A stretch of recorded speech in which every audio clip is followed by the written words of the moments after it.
गुढीपाडव्याच्या हार्दिक शुभेच्छा सगळ्यांना, नवीन वर्षाच्या पण हार्दिक शुभेच्छा। आज होता सण, त्याच्यामुळं पुरणपोळ्याचा नैवेद्य पण दाखवायचा होता। गुढी उभारली होती तर पटकन डाळ वगैरे शिजवून घेतलं, कांदे वगैरे पण कापून घेतले, भजी कुरड्या तळून घ्यायची तयारी चालू होती। तोपर्यंत मालकाला जेवण वगैरे वाढलं, जाऊबाईंनी कपडे पण धुवून घेतले।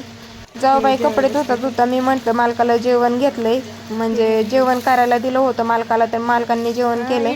तोपर्यंत कपडे वाळू घालावं म्हणलं, आणि आमच्या ननंदबाईंनी कपडे वाळू घातले होत्या।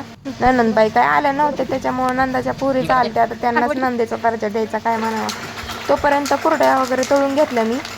कुरडई बघा किती टम फुगते, आणि पुरणपोळ्याचा स्वयंपाक म्हणल्यावर कुरडई भजे ते करावंच लागते ती।